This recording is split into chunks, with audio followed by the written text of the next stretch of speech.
On this episode of Sound Waves, guitar player Greg Hetson from Bad Religion and the Circle Jerks is going to be on the show. I'm very excited about this.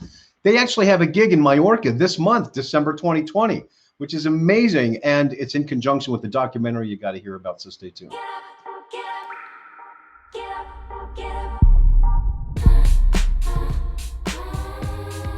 Greg, how are you today, man? Living the dream. Living the dream is right. I'm really grateful that you're on the show. Thank you so much for joining me here. And, you've been at this for some time now. And originally from Brooklyn, right? Well, I was born in Brooklyn, moved to LA when I was 2. So I'm an LA guy. You're an LA guy. Yeah, I grew up in Hawthorne, home of the Beach Boys. Woohoo. And you pretty much created the LA punk scene. I'm not really sure about that, but we were in on fairly early. I started playing in bands in 1979. The scene had been going a little bit before that. I guess technically a second wave of the LA punk bands in the scene. And so that was in the late 70s. God, that's an amazing time to be in the punk scene. What was it like, getting started and then what ended up happening there in the punk scene in LA? What was it like?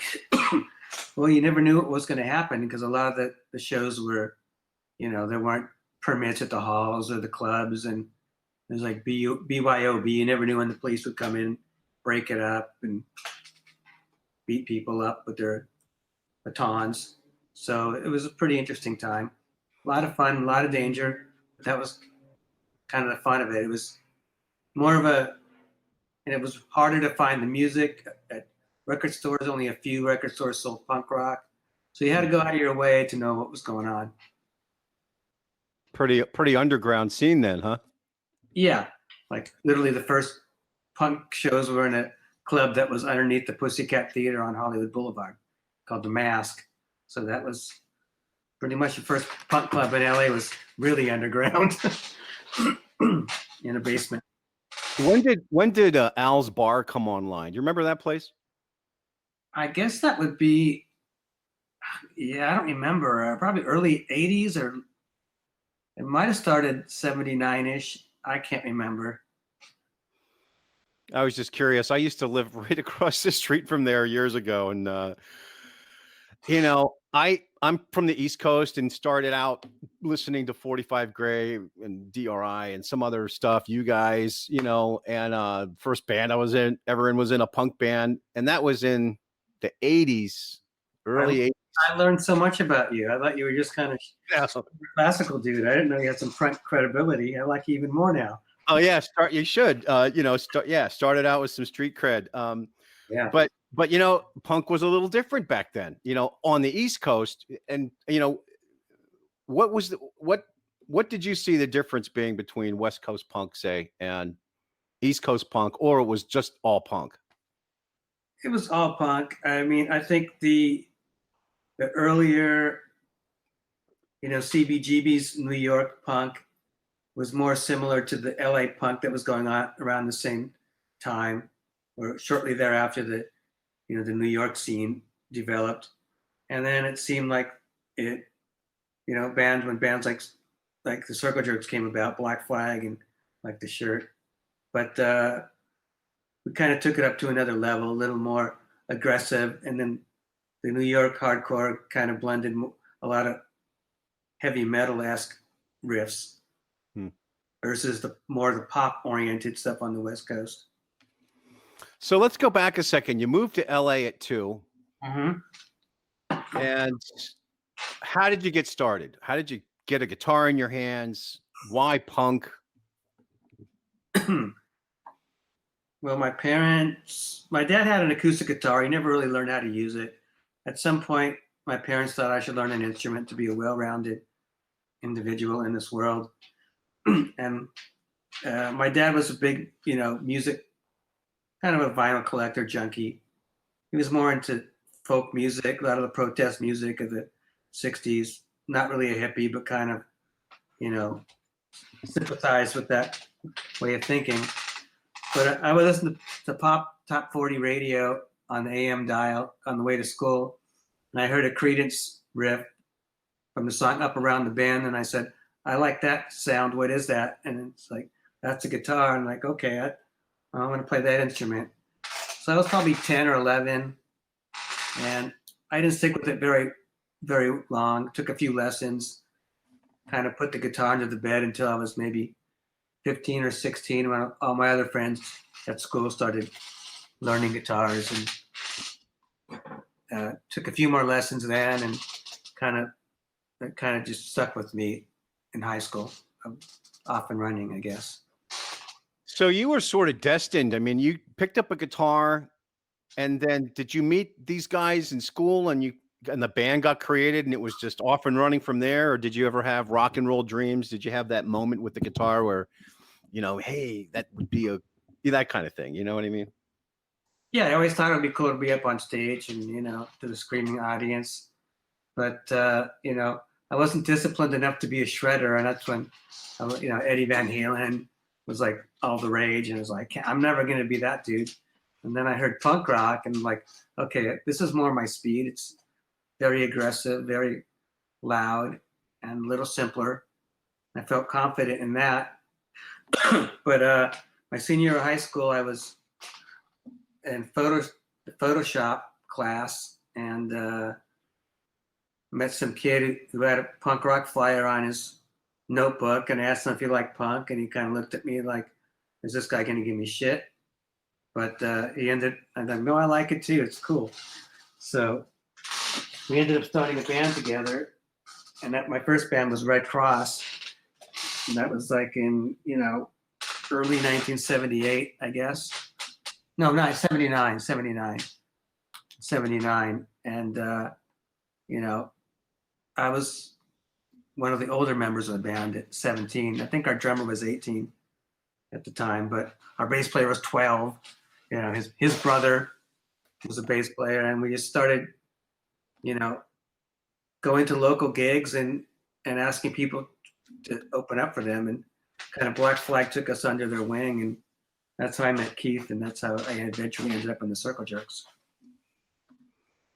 Oh man, that's really exciting. And that just was like, that's been, and then what happened from there? Did the gigs just got bigger, the tours got bigger, scary things began to happen? Yeah, I mean, when I first started with Red Cross, we were doing a lot of smaller shows, opening up for bands, opening acts, maybe middle slot once in a while. And it was, we were just kind of learning how to play. And even though we were young, people weren't considering us a novelty band, because there weren't a lot of young kids playing music in the LA punk scene then. There was only maybe one other band I could think of that had young people when I first started, with a couple only two bands maybe with young people in the band. That was like Middle Class and Agent Orange, maybe. Oh, maybe early version of Social Distortion. But yeah, by the time I formed Circle Jerks, Keith had been in Black Flag and I was in Red Cross. We were kind of established in the punk scene, so our gigs kind of got better and bigger pretty quickly. And we started a following. We got a following pretty quickly. And those followings are pretty, like, they're hardcore, like they're really loyal fans. Yeah. And the gigs were crazy. A lot of the at that time, it started morphing into more of a suburban scene than just a Hollywood scene. Oh, wow. Kids from Orange County and the Valley were starting to show up at gigs, and they brought a different element and that skateboard mentality of going all out, stage diving, the pit, the slam or mosh, whatever. We never used the word mosh. To me, that's an East Coast term. I will not use it. Was that more of an Orange County thing? Like, when you're saying suburban and skateboards and diving, I'm picking up like this sort of a Orange County kind of vibe coming in. Yeah, pretty much. Yeah. Man, do you have any? Give me best touring moment. Whatever hits you first. That best touring moment. I don't know. Just leaving the state for the first time was pretty exciting in 1981. The Circle Jerks going to the East Coast, and some of the gigs were good, and we played a bunch of shows in New York. That was cool. But, we played some shows in New Jersey and there was 12 people. So, it was really hit or miss. You just never knew what you were going to get. But it was a lot of fun. Met a lot of cool people that still friends with to this day on this early tour like that. Do you have a memory where things just got out of hand and you were like, what am I doing here? Or something like that, Oh, yeah, I've been involved in many of things gone awry, riot-wise. Usually, mostly caused by the overreactionary LAPD at the time. But there was some few crazy. There was a riot in the mid '80s at the LA street scene where, the cops came in with their horses and mace and tear gas and cleared everybody out, which was pretty awful to watch. But and then there's been some crazy stuff. But one time on tour in Bad Religion in San Sebastian, Spain, 20 seconds into our first song, the floor collapsed and half of the crowd fell into the basement. 1,500 people. Whoa. They overpacked the place by double, and the floor collapsed. Luckily, the PA had been, rigged to the ceiling at the last minute. I don't know why our sound guy goes, we should probably rig that to the ceiling. So luckily the PA didn't fall in. That was pretty terrifying. Oh man, that sounds crazy. And punk too, I like that there's, it's a no rules type of situation most of the time. Although I guess maybe there are some rules, like fashion wise, like there's some punk no-nos. When I first started going, probably pretty much anything went. I mean, you would get, if you had long hair, maybe someone would say, cut your hair, hippie, and then ha ha. But no, seriously, you should cut your hair. But it wasn't anything like crazy violent. You weren't afraid you were going to be attacked with scissors from behind if you were at a gig, which happened later on in the scene. But, I was a long-haired kid and haired. I had hair. And everybody it was pretty welcoming. That's what I liked about it. And it was kind of like if you were in the band or if you were in the crowd, there was no division. You didn't have to be like a Superman, like, Kiss, shooting flames out of your guitar. You could be yourself, walk in with your street clothes, do your thing, and then hang out and watch the next band in the audience. It was really good, camaraderie, and everybody had each other's back. So you've been doing this now from the late 70s. You've been a touring musician for the last 20 plus years. And so how are things now with the pandemic, tour dates? It's up to the gods. I mean, it was a big comeback year for the Circle Jerks. We reformed. We were going to do a big, tour, world tour, and that's not happening. And then we rescheduled everything for next year, and we don't know if that's going to happen. So we're kind of looking maybe to 2020. What year is it? 2022? I don't know. Yeah. Wow. Hopefully some stuff will happen towards the end of next year. And, But you do have a gig coming up this month, right? Yeah, crazy enough. I'm heading up to, where am I going? Oh, I'm going to Mallorca to present American Hardcore, the documentary, at a film festival. So that should be pretty cool. And going to play some classic punk songs with some local musicians and Jesse Malin, who was in D-Generation. He's going to be part of the festival.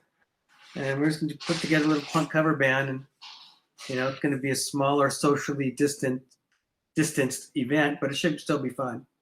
And it'll be fun to play live with a real audience rather than, you know, faking the Zoom, not the Zoom, the, you know, the throw together videos we've been doing with my punk rock karaoke band. So. Oh, that's right. You're doing the punk rock karaoke. Are you still doing that in the Valley? I mean, with, I guess the clubs are closed now as of this recording, but is that coming back online again, or is it down right now? We can't play live, but we've been doing these videos with some guest singers, some known, some unknown. So we're having fun with that. You know, it's all just edited in whatever editing program people use these days. Final Cut Pro, is it? I don't know. That's how we do our magic. Oh, I see. That's fun. But you're actually playing the gig in Mallorca. Like, you guys are going to be playing live before they. Is that before they show the movie, or is it? I think it's after. I don't have the itinerary yet of the event. I mean, I know when I'm flying out and all, but yeah, good question. I'm sure it's after they show the movie. I'm excited for you, man. That's, you know, that's going to be super cool. Well, we don't need to mention anybody else that's in the movie because people have to get the movie. They have to watch it. You should watch it. It's got Bad Brains, Black Flag. A lot of New York hardcore bands are in it, and a lot of great interviews. Wow, that's going to be a lot of fun. Do you have any shameless self-promotion that you want to talk about? I guess the re-release of the Circle Jerks' first album, Group Sex, that just came out, will be. We blew through the first batch of vinyls, so we're getting ready to do another run of different colored vinyl. That should be coming out pretty soon. Now, can people order that on your website, or do they have to? Yeah, they go on the website, or it's on a label called Trust Records, and getting ready to do some more re-releases of Circle Jerks albums with, you know, they have a cool booklet insert, like I don't know how many pages, with old photos and, you know, testimonials from people that were around that era, and, you know, people telling us how great we are, blah blah blah. and our personal stories from the band on what it was like making the record and all that. People involved in the recording of it. So that's pretty cool. We're gonna be doing that with all our old albums and re-release it with the booklet and all kinds of goodies. Does that get on your nerves ever? I mean, I would imagine it does, but you know, where you've got these people coming up to you and you're like, "Oh my God, you're awesome," and just any of that, or is that still fun? It's occupational hazard. It's usually okay. Most people are pretty respectful. Every once in a while, they're not, but I try to be nice to as many people as I can. Nice. Well, be sure to check out circlejerks.com. You know, keep your eye out for American hardcore. Circlejerks.net. Oh, it's a net. Yeah. Circlejerks.net. Somebody grabbed the name. You know, we didn't renew it, and somebody took the name. We're trying to.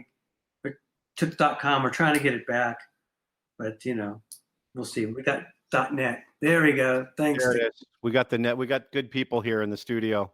Yeah, it's good. We got a crack staff. Crack staff, indeed. Yeah. Good thing they're not smoking crack, because this show would be going crazy. But Greg, thanks again for being on the show, man. And good luck in Mallorca. That's going to be super exciting. Have a safe travel out there. Thanks. Believe it or not, I've never been to Mallorca, so woohoo.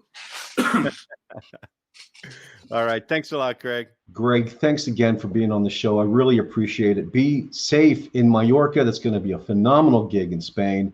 And don't forget to pick up the re-release on vinyl of Group Sex and a number of other songs and albums that are coming out on vinyl for the Circle Jerks. Pick it up for the holidays. It's a great gift. Keep it punk. Until then, I'll see you soon. Thanks.